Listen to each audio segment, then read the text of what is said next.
Don Felipe Calderón Hinojosa se desempeñó como el 65º presidente de México desde el año 2006 al 2012. Durante su administración, la economía mexicana registró estabilidad y crecimiento económico sostenido. A pesar del impacto de la crisis económica internacional del año 2009, se impulsó la competitividad de México mediante la desregulación de la economía, el fomento a la libre competencia, a la inversión privada y a la educación técnica, así como el constante aumento de la inversión en infraestructura que llegó a niveles de récord. También dirigió un esfuerzo sin precedentes para hacer cumplir el Estado de Derecho. Durante su mandato, México se convirtió en uno de los exportadores más importantes del mundo, exportando el 60% del total de las manufacturas de América Latina y el Caribe. Cuando asumió el cargo, México era el 9º mayor exportador de vehículos a nivel mundial y para el final de su administración fue el 4º más grande, superando entre otros a Estados Unidos, España y Reino Unido. Ha sido nombrado Estadista del Año por el Foro Económico Mundial, Campeón de la Tierra por las Naciones Unidas. Ha recibido el premio Teddy Roosevelt, el Globe Award, el Premio International Star of Energy, entre otros múltiples reconocimientos que lo destacan como un líder mundial en temas ambientales. Don Felipe Calderón tiene una maestría en Administración Pública en la Universidad de Harvard. Lideró la formación de la Alianza del Pacífico, integrada además por Colombia, Perú y Chile. Otro de sus logros destacados durante su periodo de la presidencia de México son llevar la inflación más baja de la historia, acumulación récord de reservas internacionales, creación de 2.270.000 millones de empleos, atrajo 150.000 millones de dólares en inversión extranjera directa. Sin más, recibamos con un aplauso a nuestro invitado de honor, don Felipe Calderón Hinojosa.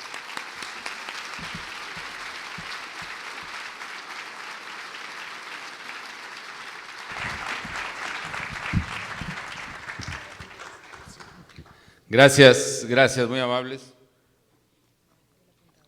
Primero que nada quiero agradecer muchísimo a la Cámara de Industrias, a su presidente Francisco Alarcón, a las señoras y señores integrantes de su consejo, por esta invitación que me honra y además me llena de satisfacción estar en Guayaquil, por primera vez en un lugar distinto al aeropuerto, lo cual es magnífico, y felicitar a todos los industriales de Guayaquil por este gran aniversario, a quienes han resultado justamente homenajeados y reconocidos esta noche.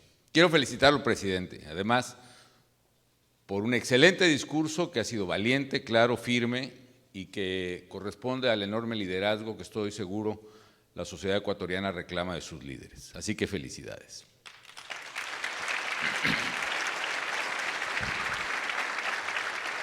Yo quisiera esta noche compartir algunos conceptos que tengo y algunas experiencias también que quizá puedan ser de utilidad.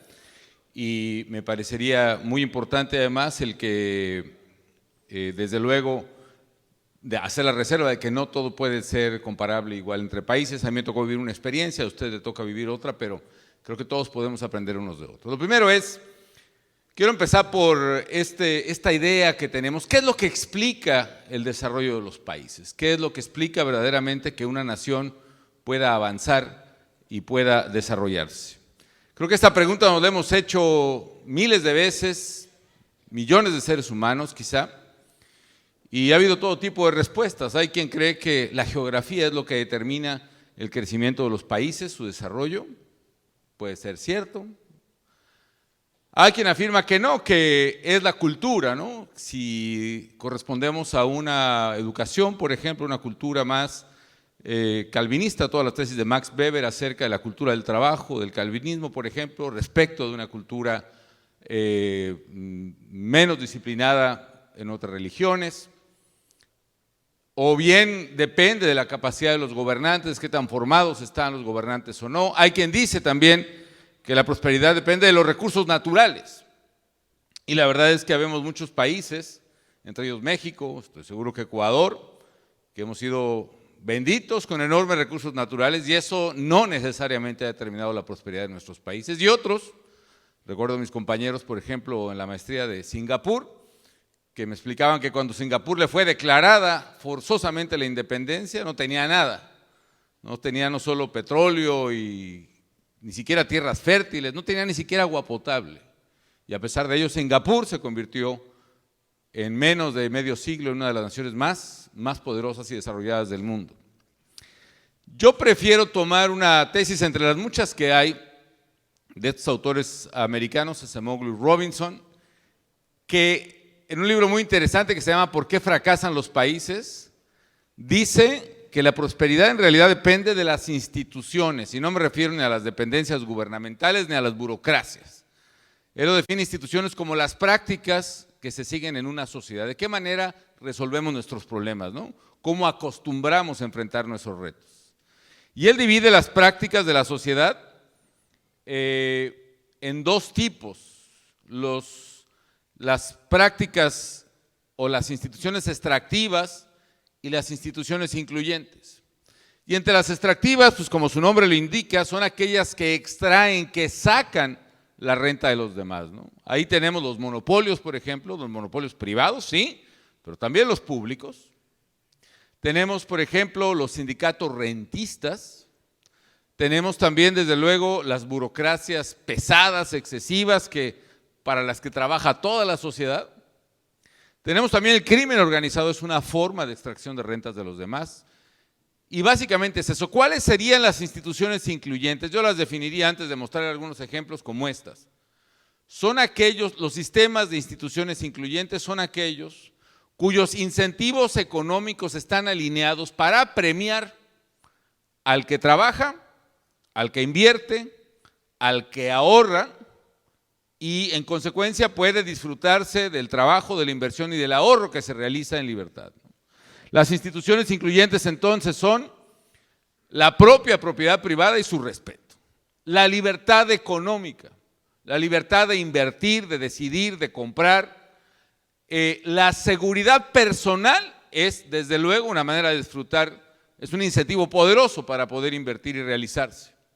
La igualdad de oportunidades también, que no es el ingreso personal o familiar lo que define la posibilidad de tener una buena educación o tener asistencia médica y salud. Si en una sociedad se desarrollan los incentivos para invertir, para producir, para crecer, esa sociedad prosperará independientemente de los recursos naturales y de su posición geográfica, etcétera, ¿no? Ahora, en política también, no solo son económicas, se corresponden instituciones incluyentes y extractivas. Las extractivas es la concentración del poder, la ausencia de contrapesos al ejercicio de la autoridad, el incumplimiento de la ley, que se traduce generalmente en la arbitrariedad en la sociedad, y la corrupción y la extorsión, que a final de cuentas la cancelación de libertades políticas trae fatalmente la cancelación de libertades económicas y en consecuencia la prosperidad de los países se va a pique. Las incluyentes obviamente serán las instituciones democráticas, las que generan transparencia y acceso a la información como derecho de los ciudadanos, la pluralidad de los contrapesos del poder. A mí me gusta también la definición que dio el presidente: cuando el poder le teme a los ciudadanos hay democracia, es un buen síntoma. Ese contrapeso es fundamental para instituciones incluyentes, y quizá la más importante a mi juicio de este lado, al menos en lo que a México respecta, es el Estado de Derecho. Bajo la premisa de que la democracia, las libertades políticas y económicas son precisamente la base de instituciones incluyentes, además de eso yo diría que habría que buscar básicamente tres líneas generales para la prosperidad económica. Una medular es el Estado de Derecho, la legalidad. ¿Qué tan importante es esto? Hay un economista de la Universidad de Harvard, Robert Barro, que hizo un estudio en los 90s acerca de esta pregunta, que es ¿qué es lo que explica la prosperidad de una nación? Y él la asocia a la variable Estado de Derecho. Él hace una variable que le llaman los econometristas una variable Dömig, le pone un valor a los países dependiendo si tienen o no Estado de Derecho. Y digamos, los países que están en 1, que tienen el 1 completo, son los países nórdicos, Noruega, Suecia, en fin. Los países que no tienen Estado de Derecho estarían en 0, digamos, Somalia, el Cuerno de África, muchos países que viven una anarquía completa, y todos los demás, pues ahí nos vamos en medio con diferente grado de valor, ¿no? La conclusión de Barro hace una regresión ahí de las computadoras viejas de entonces, y bueno, para no enredarme mucho con esto, la conclusión de él es fundamental. Él concluye que los derechos de propiedad y las libertades económicas, es decir, las instituciones legales que fomentan el Estado de Derecho, son determinantes claves para el crecimiento. ¿Qué tanto? En el estudio de Barro, que estudia prácticamente más de 100 países en el siglo XX, cómo avanzan de una década a la siguiente, en el estudio de Barro, él determina con sus datos que el Estado de Derecho puede llegar a determinar una diferencia de más de 3% al año de crecimiento económico. 3% al año, 35% de diferencia en tan solo 10 años, en una década, entre países de plena legalidad y los que no tienen legalidad. Y en medio, pues toda la variación de países. Entonces, Estado de Derecho es una clave fundamental cuya ausencia en muchos países, entre otros muchos países de América Latina, explica por qué no crecemos al ritmo que podemos crecer. Una segunda, para mí fundamental, es el comercio y la competitividad. Creo que uno de los errores mayúsculos que cometemos en el mundo y en América Latina es pensar que el comercio genera ganadores y perdedores necesariamente. No, el comercio genera la posibilidad de ampliar nuestros satisfactores, de vender a más público. Podemos escoger vender nada más a los vecinos de nuestra cuadra, que son 10, o vender a la gente de toda la ciudad, serán mucho más clientes, o vender a los de todo el país, o vender a los de todo el mundo. Es mejor vender a los de todo el mundo y también es mejor comprarle zapatos no solo al vecino que no sabe hacer zapatos, sino al zapatero que puede estar en la ciudad, en el país o en el mundo. El comercio amplía el bienestar. Incluso esto se puede medir claramente. El crecimiento económico en el mundo está claramente correlacionado con el comercio. Vean ustedes, esta es la variación de las exportaciones mundiales desde la década de los 80 y está casi 1 a 1 con el ritmo de crecimiento económico. Es decir, es una correlación casi 1 a 1 que explica que la amplitud del comercio puede ampliar a su vez o frenar el crecimiento económico a nivel mundial. Y esto va a ser muy relevante para tomar decisiones en los países. Yo quisiera compartirles en esta parte mi propia experiencia como presidente de México porque la verdad me tocó vivir una época muy dura. Yo fui presidente del 2006 a finales hasta 2012 y me tocó justo la caída de la economía de los Estados Unidos en el 2008-2009. Es decir, la crisis de 2009, que fue la más grave en la historia de la humanidad después de del 28, pues se trató de un elefante que se cayó, que es Estados Unidos, y el elefante se cayó exactamente encima de México, ¿no? Cuando yo estaba en la presidencia, veía los datos en mi computadora que me pasaba la Secretaría de Hacienda del Banco de México, y por ejemplo, este es el comportamiento de las manufacturas en Estados Unidos, tienen una caída de 15% en 2009, y vean la correlación, el comportamiento de la caída de la economía mexicana exactamente ese año. Yo veía los datos y la economía mexicana estaba cayendo casi a una velocidad de caída anual de 10% negativo, un crecimiento de menos 10, primero y segundo trimestre de 2009. Bueno, ¿qué hicimos? Pues lo primero fue parar la hemorragia, fue enfrentar el choque brutal que nos estaba comprimiendo la economía, nos estaba achicando 10% del PIB. Y sí tomamos varias medidas, las llamadas medidas contracíclicas. Ahí yo debo decir mea culpa, siendo alguien que cree en el equilibrio de finanzas públicas, ese año sí le metimos todo el acelerador, digamos como si yo fuera el más populista de los populistas, al gasto público. Había que sacar el golpe, sobre todo de la sociedad, las familias más pobres, ¿no? ¿Qué hicimos en ese año? Que fue un periodo corto de 9 meses de incremento de gasto público. Varias cosas. Uno, incrementamos los programas sociales. Por ejemplo, un programa que fue seguido en muchas partes del mundo, que fue Oportunidades, que le dábamos una transferencia a la familia más pobre condicionada a que llevaran a sus hijos a la escuela o al médico. Duplicamos la transferencia promedio de oportunidades. En aquel tiempo serían más o menos pues el promedio sería como de 60 a más de $100 por familia en promedio. Incrementamos el número de familias de 5 millones de familias a 6,5, es decir, 1 de cada 4 familias mexicanas estaba recibiendo ese apoyo. Pusimos el seguro popular, lo aceleramos, voy a hablar un poco más adelante de eso. Otro, hicimos programas para preservar el empleo.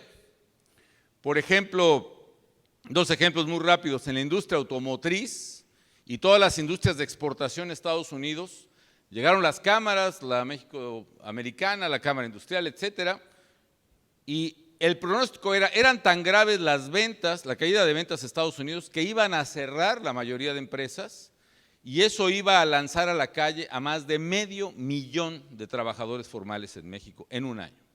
¿Qué hicimos? Por ejemplo, hicimos un programa de paros técnicos, se llamaba, y lo que hicimos fue acordar con los sindicatos y con las empresas, y si el trabajador, por ejemplo, en una empresa que no tenía ventas a Estados Unidos, aceptaba ganar 1/3 parte menos de su salario, en lugar de que lo despidieran, y la empresa ofrecía o aceptaba pagar la otra 1/3 parte del salario, en lugar de despedirlo, el gobierno federal pagaría la otra 1/3 parte por 6 meses nada más, porque era lo que nos alcanzaba el presupuesto, ¿no?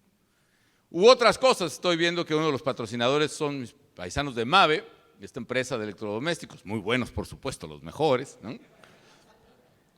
Me vino a ver uno de los directivos de Mave que iban a cerrar una planta muy importante, creo que en Celaya o en otra parte, porque sus socios en Estados Unidos les habían caído las ventas. Entonces le hablé a la secretaria de Energía, teníamos un programa que estábamos arrancando como piloto, que era, otro día platicamos temas ambientales, pero para reducir emisiones de carbono, y era sustituir los electrodomésticos viejos, los equipos de aire acondicionado y los refrigeradores de hace 10 años, consumen 3 veces o 4 veces más electricidad que los actuales por la tecnología. De tal manera que si sustituyes el refrigerador o el equipo de aire acondicionado, el consumidor pagará menos electricidad, el gobierno subsidiaría menos la electricidad porque a esos niveles es subsidiada, y podríamos además, a propósito de la crisis, estimular un poco la industria que se estaba a punto de quebrar, la de refrigeradores. Y me acuerdo que la secretaria Georgina, una doctora en economía muy brillante, llegó a mi oficina, me enseñó el programa, pues todo estaba muy bien, a la gente le íbamos a dar un crédito bastante accesible, a las familias más pobres les íbamos a dar un pequeño subsidio en el anticipo, pero el programa tenía un nombre horrible, ¿no? Algo así muy burocrático, de programa de ahorro doméstico a través de refrigeradores y equipos de aire acondicionado, mientras la transferencia, bla, bla, bla. Para soñarse, Dios mío, esto es terrible, esto no nos va a ayudar a vender nada, ponle otro nombre que por lo menos nos posicione. Ay, presidente, pero ¿cuál será? Entonces pensamos y llegamos a uno que me parecía bastante bueno. Nosotros, al igual que ustedes, le decimos mi viejo a los papás, ¿no? De mucho cariño. Pero en México, la verdad, entre esposos nos decimos también, las esposas nos dicen a los hombres, pues mi viejo, ¿no?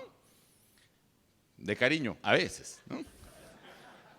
Y entonces llegamos con Georgina a una conclusión. Le cambiamos el nombre del programa y el programa se llamó Cambia tu viejo por uno nuevo, ¿no?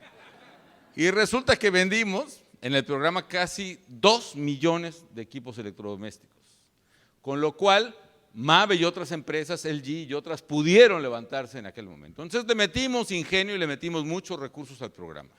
Cuando vimos que estábamos ya saliendo en el tercer trimestre del pico de la recesión y estábamos recuperando rápidamente el aliento de la economía, estábamos viendo que los mercados estaban terriblemente nerviosos en el mundo. Yo recuerdo una reunión con Rodríguez Zapatero y otros miembros del G20, nos reuníamos frecuentemente y siempre el G20 era, la crisis sigue, hay que seguir con la política expansiva del gasto. Y yo les dije, perdónenme, pero México ha padecido una locura en crisis pasadas por falta de credibilidad de los mercados, corridas financieras. Yo no puedo jugarme el riesgo de que a los mexicanos nos vuelva a pasar eso.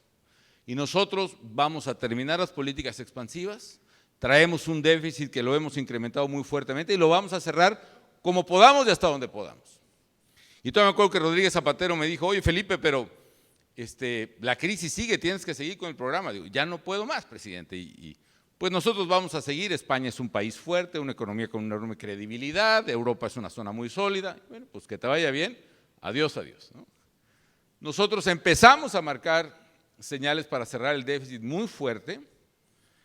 España y otros países siguieron, y la verdad es que en 2010 empezaron a caer la credibilidad de las economías en Europa. Cayó Grecia, cayó Irlanda, cayó Islandia, cayó Portugal, España, Italia tuvieron problemas terribles. Y nosotros nos salimos, digamos, del precipicio, precisamente porque hicimos un esfuerzo enorme por disciplinar, con mucha rudeza, debo decirlo, las finanzas públicas. ¿Y cómo le hicimos? Bueno, pues aquí hicimos una receta muy vieja de reducción de déficit. ¿Y cuál será la receta? Pues lo mismo que hacen ustedes en sus empresas, ¿no? Que es incrementa tus ingresos y pues reduce tus gastos, ¿no? Sí, efectivamente ingresos le retiramos subsidio que tenía la gasolina, aumentamos impuestos, me costó mucho políticamente y yo creo que había que hacerlo, pero también redujimos gastos de manera importante. Yo, por ejemplo, le propuse al Congreso cerrar 3 secretarías, 3 ministerios, todos. Tomamos una medida que comentábamos esta mañana con algunos de ustedes, que fue cerrar, por ejemplo, una empresa súper ineficiente del gobierno, Luz y Fuerza del Centro, una empresa que le costaba a los mexicanos, arriba de lo que pagaban por tarifas eléctricas empresarios y consumidores, 5 mil millones de dólares al año de presupuesto, de subsidio. 44,000 trabajadores. Un día tomamos la decisión, cerramos la empresa, ya luego les platico los detalles, estuvo complicado, pero por lo pronto me sigo porque si no me pico mucho en el tema y no vamos a salir y creo que ya es tarde. Bueno, cerramos el déficit, pagamos un costo político muy alto, pero finalmente la economía mexicana empezó a salir. Yo dije, si ya pagamos un costo tan alto por las medidas que estamos tomando, capoteamos la crisis finalmente, vamos a tomar otras decisiones que nos permitan aumentar la competitividad de una vez de la economía, y eso hicimos, ¿no? ¿Qué hicimos básicamente en el caso mexicano? Primero le apostamos fuertemente a la libertad y al comercio. Yo le decía a mis alumnos en la universidad, mira nada más, Dios ha sido tan generoso, pero tan generoso con México, que miren, a México lo puso exactamente en el centro del mundo, ¿no? Claro que si ustedes le mueven un poquito el mapa, pues puede ser que no, pero bueno. Todo lo que hicimos fue, justo en una época en que el proteccionismo empezaba a tomar forma, porque siempre que hay crisis económica hay una tendencia proteccionista, y lo mismo va desde Donald Trump hasta Cristina Kirchner, ¿no? Nosotros tomamos el camino inverso, nosotros decidimos continuar la política de tratados de libre comercio de México. Nosotros nos propusimos que México fuera un eslabón multidireccional del comercio y de la inversión. Costa al Pacífico y al Atlántico, frontera con Estados Unidos, orgullosamente latinoamericanos, etcétera, etcétera. Entonces seguimos muy fuerte con políticas de tratados de libre comercio. México finalmente ya tiene ahora, por ejemplo, acuerdos de libre comercio con 44 países, lo cual nos da un acceso sin aranceles a más de 1,000 millones de consumidores. Luego, con los países que ni siquiera teníamos acuerdo comercial, todavía seguimos una política de reducción de aranceles. En plena crisis nos pusimos a bajar aranceles en muchos sectores industriales, incluso llegando a arancel 0.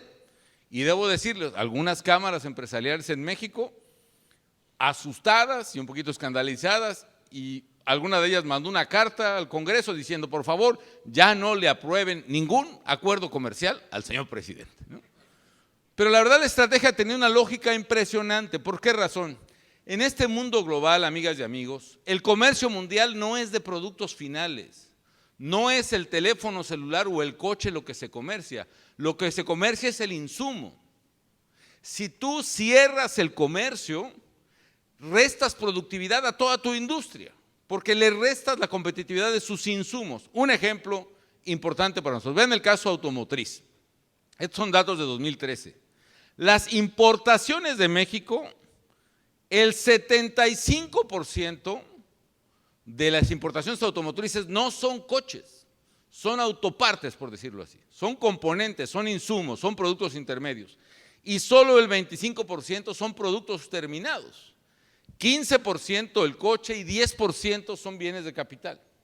El mensaje es, el grueso del comercio mundial está determinado por bienes de capital y productos intermedios, no productos finales. Si tú cierras el comercio, asfixias tu economía.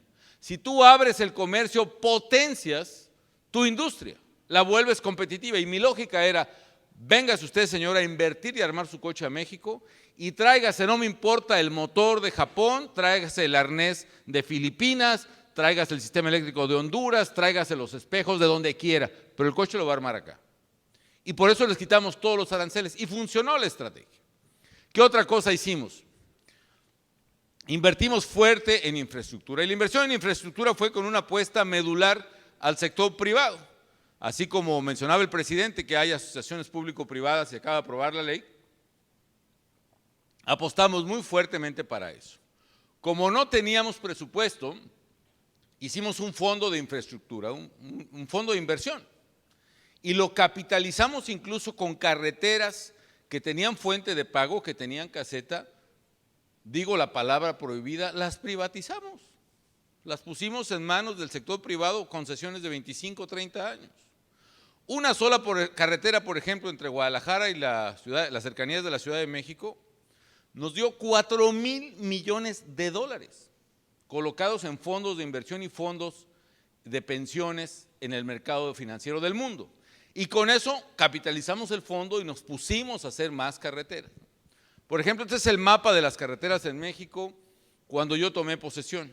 Si ustedes consideran las carreteras construidas, nuevas o modernizadas totalmente, es decir, de una carretera de 7 metros de ancho, sinuosa, la emparejábamos, le quitábamos las curvas peligrosas, las subidas y bajadas, las hacíamos de 12 metros de ancho. La cantidad de carreteras nuevas o modernizadas que hicimos fue el equivalente a la distancia entre el Polo Norte y el Polo Sur, 23,000 kilómetros de carreteras modernizadas. Es decir, en un año, en una administración, el equivalente a casi las 3 administraciones anteriores, ¿no? Esta es una obra que a mí me gusta mucho, es el Puente Baluarte. Es una carretera de 4 carriles con doble acotamiento, pero lo curioso es que desde la última columna en el estado de Sinaloa a la izquierda, no lo alcanza a ver, pero bueno, hasta la primera columna del estado de Durango hay más de medio kilómetro de longitud, todo sostenido con cables de acero pendientes de las columnas. Y entre la mitad del puente hasta el río Baluarte abajo hay 420 metros de altura, lo cual lo convertía en el puente, es el más alto de su tipo en el mundo, hecho por mexicanos. Y como mucha gente, sobre todo en la oposición, no nos creía mucho lo que decíamos, entonces lo que hicimos fue ir con la organización del récord Guinness y efectivamente nos dieron nuestro certificado, ¿no? El puente más alto del mundo en su tipo, ¿no? ¿Qué más hicimos? En materia de pymes, ¿qué es lo que pasa? Las grandes empresas tienen un staff grande, tienen jurídico, tienen área contable, tienen mercadotecnia. Las pymes no tienen eso, no tienen jurídico, no tienen contabilidad, no tienen mercadotecnia. Nosotros a través de las cámaras, por ejemplo, nos asociamos con la Concamina en México, con la Cámara de Comercio, y pagaba el gobierno una oficina en las distintas delegaciones que le daba asesoría contable, fiscal, y jurídica y mercadotecnia a las zapaterías, a los pequeños comercios, etcétera. Con lo cual les facilitamos el back office, digamos, que carecían, ¿no? Otra cosa, el fondo que daba el gobierno de apoyo a las pymes, que antes era un subsidio, cancelamos el subsidio. Ah, qué cruel presidente que no quiere a las pymes. No, todo ese dinero lo metimos de colateral a un fondo, ampliamos el presupuesto, lo metimos de colateral y jugando con la banca mexicana le decimos, tú presta a la señora de la zapatería y al del taller o al de la tienda, y yo te garantizo el 20, el 30, el 40% del préstamo. Te garantizo primeras, segundas, terceras pérdidas. Y con eso, en plena crisis, con todo y la recesión que habíamos tenido, multiplicamos más de 600% de incremento el crédito a las pequeñas y medianas empresas en México. Otra cosa, este principio empresarial que es universal, no me ayudes gobierno, nomás no me estorbes, ¿no? Que nos dejen trabajar, ¿no? Lo entendimos y entonces hicimos un esfuerzo enorme de desregulación, ¿no?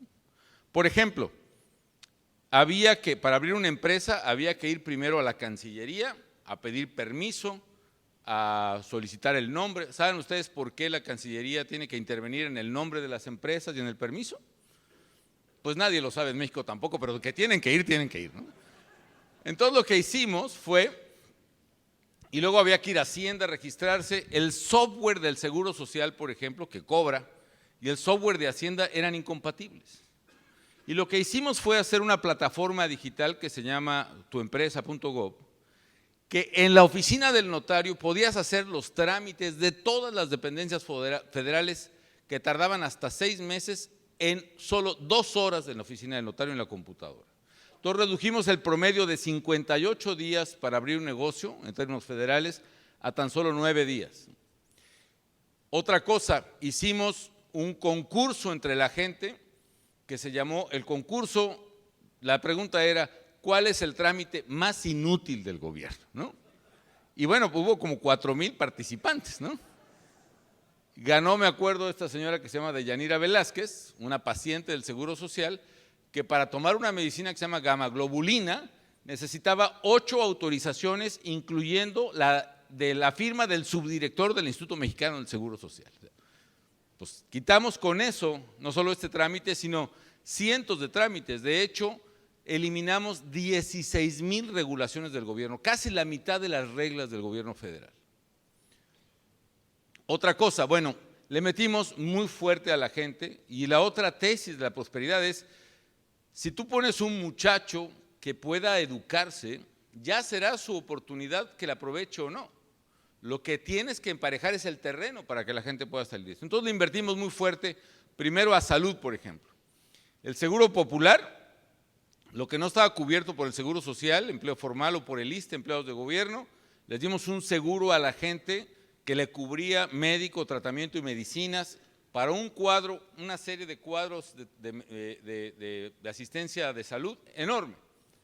Y pasamos la cobertura de salud de 60 millones de mexicanos a 106 millones de mexicanos. Es decir, casi cobertura completa, porque éramos en México en el año 2010 más o menos 112 millones de mexicanos. Pero además incrementamos el paquete. Por ejemplo, hubo una discusión si protegíamos el tratamiento de cáncer, que es muy caro. Total, fue intermedio entre Hacienda y Salud, y decidimos cubrir todo el tratamiento, cualquier tratamiento de cáncer para cualquier menor de edad hasta los 18 años, cualquiera. Y entonces, lo que ocurrió fue lo siguiente: por ejemplo, niños con leucemia, que se morían 7 de cada 10, cuando aplicamos la medida del Seguro Popular, ahora sobreviven 7 de cada 10, un cambio total en la vida, pues, de esas familias, ¿no? Construimos 1,200 hospitales o clínicas nuevas, algunas chiquitas como esta, que ha de ser de 12 camas, otros hospitales de 200 camas, con sector privado, con esquemas de pago, por ejemplo, de prestación de servicios y otros. Reconstruimos casi 2,000, más de 2,000 más. Y lo mismo hicimos con la parte de educación media y superior. Nos enfocamos mucho, por ejemplo, hicimos 1,100 nuevos bachilleratos o preparatorias, y 140 nuevas universidades totalmente gratuitas y muy especializadas a la parte técnica. Lo cual tenía una lógica, tenía varias. Lo queríamos ganarle, sobre todo en materia de crimen, queríamos ganarle la carrera a los criminales, dándole oportunidades a los chavos, pero además queríamos ofrecerle a las empresas personal altamente capacitado. Yo comentaba esta tarde, por ejemplo, en un aeropuerto subutilizado, el de Querétaro, nos pusimos como objetivo hacerlo no solo un aeropuerto, sino una zona especializada en industria aeroespacial. Trajimos a Bombardier, a Eurocopter. Nos decían, no es que yo quiera salarios bajos, no me interesa, lo que necesito es personal muy capacitado. Pues lo vas a tener. Hicimos una universidad aeroespacial al final de la pista de aterrizaje del aeropuerto. Y el programa de la universidad nos lo diseñó Eurocopter y Bombardier, etcétera. Y el resultado es que México se convirtió en el país que más empresas aeroespaciales recibió en inversión durante casi 5 años. Bueno, entonces hicimos eso. Esto nos trajo una ventaja enorme, que fue que en México, entre el sector privado y el público, que siempre trabajamos coordinadamente, concretamente el TEC de Monterrey, en el 2012 México ya estaba graduando más de 100,000 ingenieros al año. 100,000 ingenieros, es decir, más ingenieros en México que en Alemania, que en Inglaterra, que en Brasil, que en Canadá, etcétera, etcétera, etcétera. Lo cual nos dio una enorme ventaja y competitividad para muchísimas industrias, particularmente manufacturas.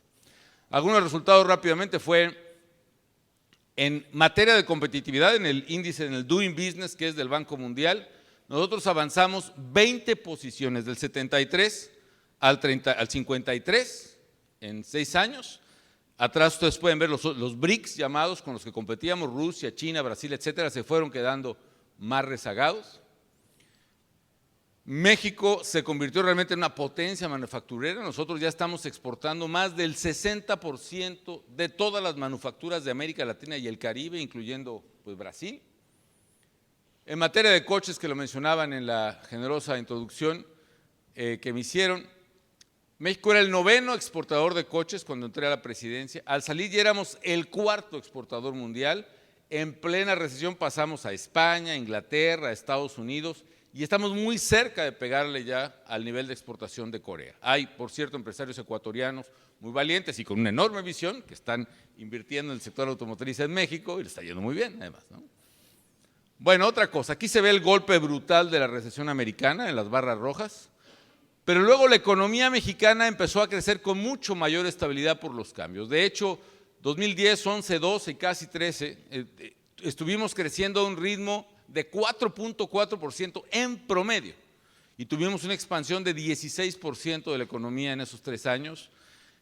Otro efecto que tuvimos de estos años fue el famoso tema de migración que ha traído el señor Trump ahora el debate. Efectivamente, México fue un país que expulsaba masivamente a su gente. Todavía en los 90s la tasa neta de expulsión de migrantes era arriba de 2 millones de migrantes cada 5 años. Pero la migración, algo que no se sabe, se empezó a reducir. En el 2010 llegó a 0 en términos netos, es decir, y ahora es negativa. Los números, los trabajadores mexicanos que van a Estados Unidos son iguales o menores al número de trabajadores mexicanos que regresan a México. Algo que es bien importante. Bueno, la prensa internacional empezó a cambiar fue cuando se acuñó la expresión esta del momento de México. Ahí hay una Forbes que habló de que México era un estado fallido, empezó a hablar del milagro mexicano. The Economist, que tiene esta portada de 2012, de octubre, noviembre, unos sombreros ahí medio chistosos, ¿no? Pero a mí no me gustan mucho, pero bueno, es humor británico, vamos a llamarlo así. Espero que no esté aquí el embajador de la Gran Bretaña. Soy un admirador del humor británico, debo decir.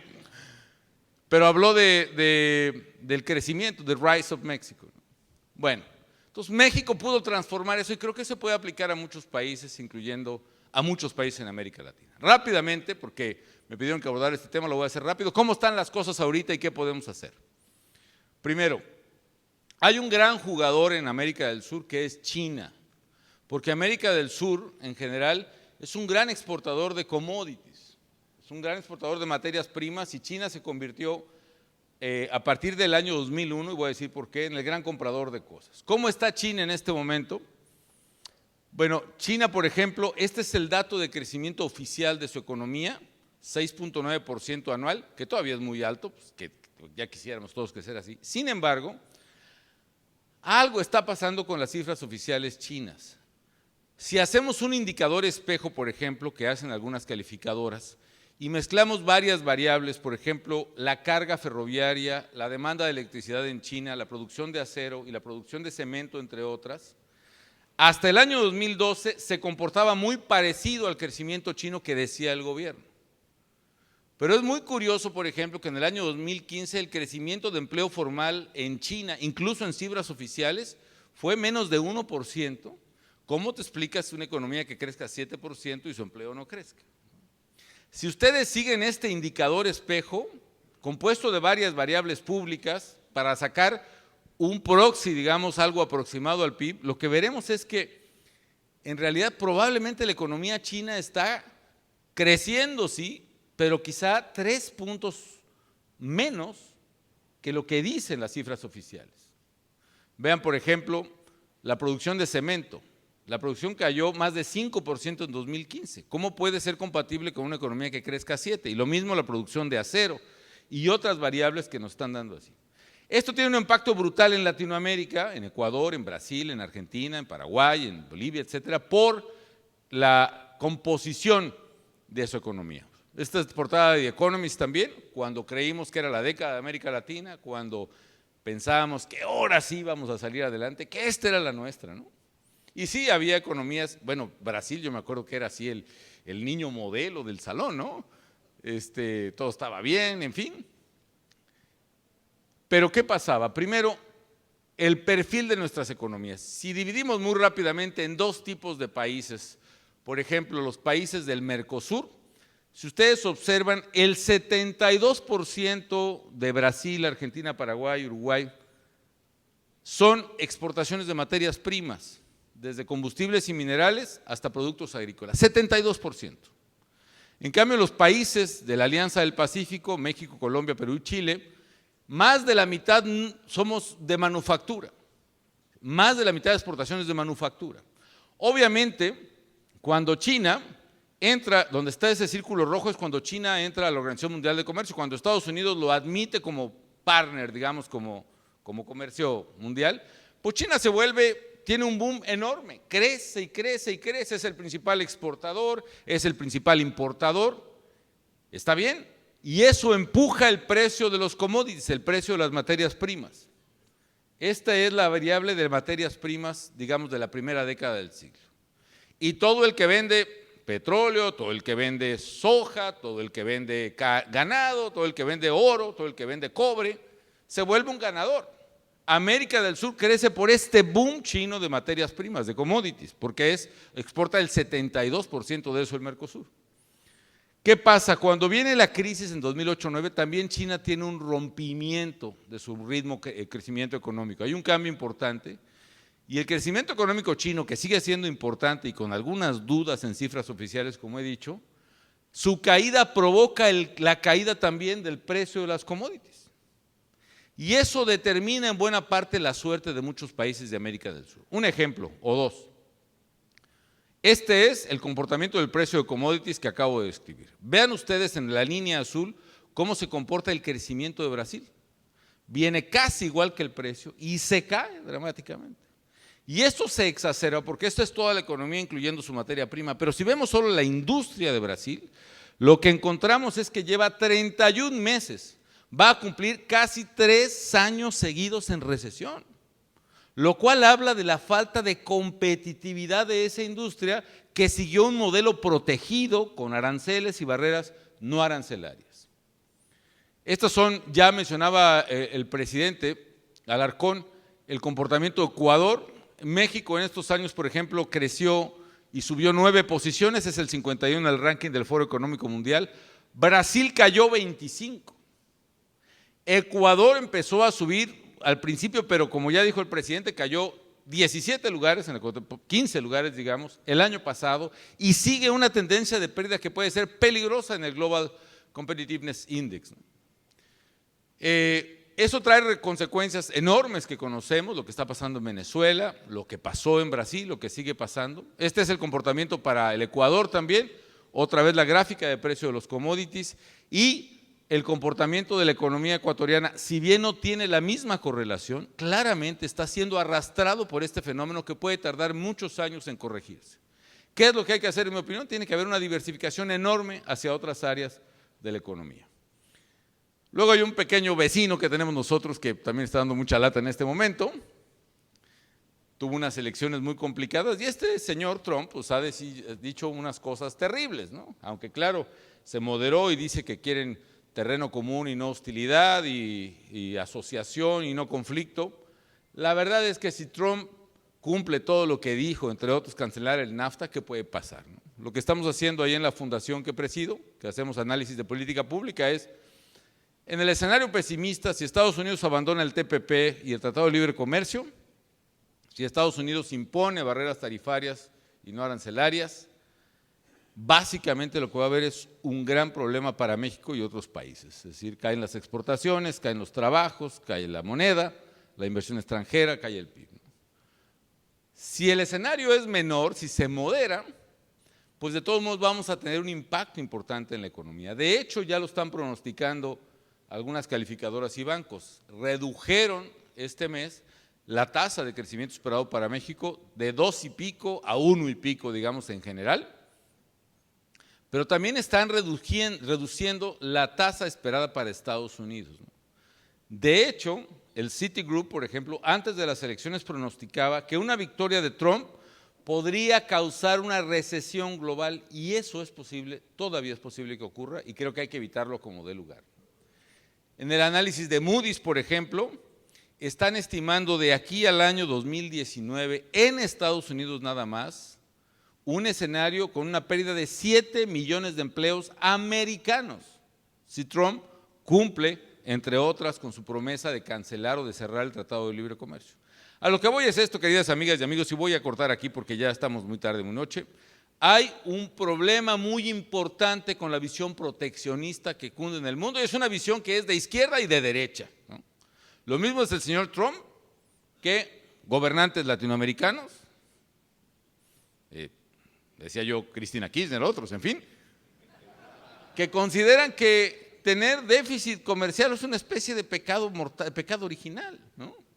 Que consideran que tenemos que, a mí Cristina Kirchner me insistía en que por cada Jetta que le vendíamos a Argentina, ¿no?, teníamos que regresar el equivalente en dinero comprando vinos argentinos. No tengo nada contra los vinos argentinos, pero esa no se maneja el mercado así, ¿no?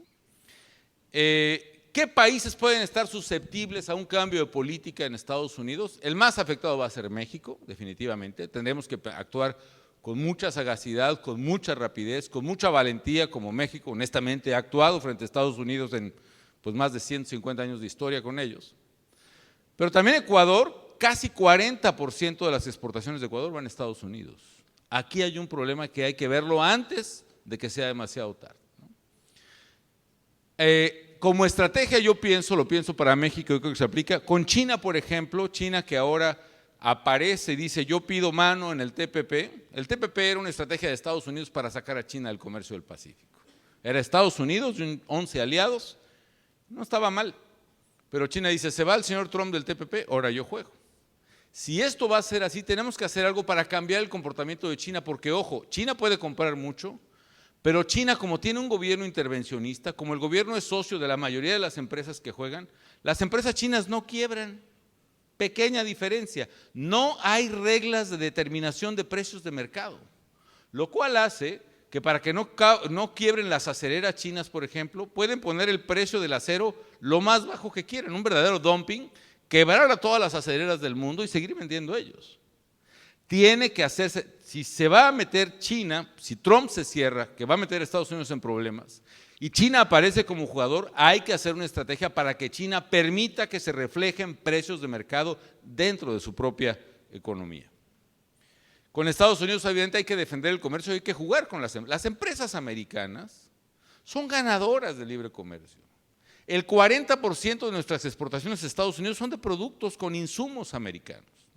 En fin, habrá que hacer algo así. Y tenemos que hacer una estrategia de diversificación todas las economías. Las economías cerradas, con todo respeto, incluyendo esta, tienen que abrirse de inmediato, antes de que caigan abruptamente las exportaciones a Estados Unidos y antes de que deje de fluir la inversión. Pero finalmente, y con esto termino, ¿cuál es el reto que tenemos en América Latina? Aquí creo que no hay nuevas noticias. Lo que América Latina tiene, incluyendo a México y Ecuador, es un viejo debate, y este debate es entre el pasado y el futuro. ¿Qué es el pasado para América Latina en términos económicos? Ustedes lo saben perfectamente y lo sé yo también. El pasado es el estatismo.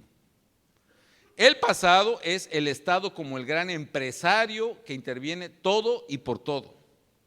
El pasado es el proteccionismo de economías cerradas que ya no caben en la economía global que ahora tenemos. El pasado también es el populismo fiscal, que es extractor de rentas, que es un inhibidor de la actividad económica, y es la dependencia de materias primas, es decir, depender excesivamente de cosas que no tienen valor agregado. ¿Cuál es el futuro en lo económico? Y ahí hay que decidir rápido. El futuro es el comercio mundial, es decir, hay que vender nuestros productos no en el barrio nada más, sino en todo el mundo. Y hay que comprar productos de todo el mundo. El futuro no es la venta de materias primas, el futuro es el valor agregado. ¿Qué es lo importante en el siglo XXI? ¿Vender manzanas o vender computadoras Apple? Tenemos que vender Apple. Ese es realmente lo que está ahora en la economía, sobre todo que viene un proceso de automatización que va a cancelar millones de empleos en el mundo de personal no capacitado. El futuro es la competitividad, no es el cierre de mercados lo que protege las industrias, eso destroza las industrias. Si queremos ser campeones del mundo en fútbol, algo que nos gusta a los ecuatorianos y a los mexicanos, no podemos hacer que nuestras selecciones, con tal de que ganen siempre, jueguen contra equipos de segunda y tercera división locales. Tienen que jugar contra los grandes, siempre y las veces que se pueda para ser competitivos. Valga la redundancia, solo la competencia da competitividad. Tiene que haber disciplina fiscal, tienen que desaparecer y ya los déficits públicos que están encareciendo las deudas y están estorbando las economías. Cada vez que hay un déficit, el gobierno saca dinero de la economía y es dinero que en lugar de financiar a la inversión privada, va a financiar el déficit. Hay como le llaman, un crowding out, una abrazada que desplaza la inversión productiva a inversión del Estado, y eso está mal. Y finalmente la sustentabilidad sí está en riesgo y pienso que tenemos que dar una cultura de responsabilidad con el medio ambiente y ojo, no es cierto que ser responsable con el medio ambiente implique sacrificar el crecimiento económico. Quizá otro día hablaremos de eso. ¿Qué hay en lo político? También una decisión entre pasado y futuro. ¿Cuál es el pasado? El pasado es la corrupción. Como decimos los mexicanos, el agandalle, ¿no? El que se queden con la lana de todos con decisiones de política pública o de compras públicas. El pasado es el autoritarismo. El pasado es la demagogia que ya no convence absolutamente a nadie. El pasado es la opacidad de gobiernos que no rinden cuentas ni informan qué hacen y qué deciden con nuestro dinero y con nuestro futuro. El pasado es el influyentismo, las decisiones de compadres, de amigos, de hijos y de cuates. ¿Cuál es el futuro político? Es un futuro de libertades, es un futuro de democracia, es un futuro que tiene que ver con la legalidad del Estado de Derecho como el único garante de la prosperidad. Tiene que ver con la transparencia. Yo sé, amigas y amigos ecuatorianos, y con esto termino, que ustedes han pasado una época difícil, en donde más bien han sido grandes protagonistas de pasado. Muchas cosas funcionaron, no porque el modelo fuera eficaz, sino porque hubo un viento a favor que llevó el precio de los commodities a lo alto y fue capaz de sostener gobiernos que quizá de otra manera hubieran sido insostenibles. El gobierno venezolano, por ejemplo, se sostuvo porque había un precio enorme en el petróleo. Y otros gobiernos se sostuvieron porque había un precio enorme en el gas, el de Bolivia, por ejemplo. Pero ahora que caen esos precios y que se desnuda la realidad de los gobiernos, es momento vital para decidir el futuro y pienso que cambia. Yo sé que tienen procesos inminentes en el Ecuador que van a definir el futuro del país. Y desde luego es decisión que yo respeto de las ecuatorianas y los ecuatorianos, en lo que no quisiera intervenir. Lo que sí les digo, amigas y amigos, es que cualquiera que sea la decisión que ustedes deban de tomar, ustedes y los millones de ecuatorianas y ecuatorianos afuera, es una decisión que no puede pasar de lado por nadie. Ya nadie puede estar fuera de la política. O la política es capturada por los ciudadanos o un día la política se va a meter a tu casa, a acabar con tu patrimonio y a destruir el futuro de tus hijos. Hagan política. Política no esta del influyentismo, el autoritarismo, el compadrazgo y la tranza y la corrupción. Política de construcción de bien común. Política como ética, como servicio al país, como el sacrificio personal para que haya bien común y prosperidad. ¿Es difícil? Sí. Implica riesgos, que duda cabe. Pero nuestras sociedades, particularmente nuestras sociedades latinoamericanas que tanto han sufrido, están en este momento reclamando los mejores liderazgos de sus hijas y sus hijos. Todos tenemos responsabilidad de construir el futuro de nuestros países, sí, pero no es lo mismo la responsabilidad del bolero o el aseador de calzado que está sentado afuera o de una vendedora de pepitas en una calle que la del funcionario del Banco Central que está atrás del edificio o la del empresario o la del académico que tuvo la oportunidad de entender las cosas y de decidir. No dejen, como nosotros no debemos dejar en México, que el pasado arruine el futuro. Esta es una gran nación, como lo es la mía.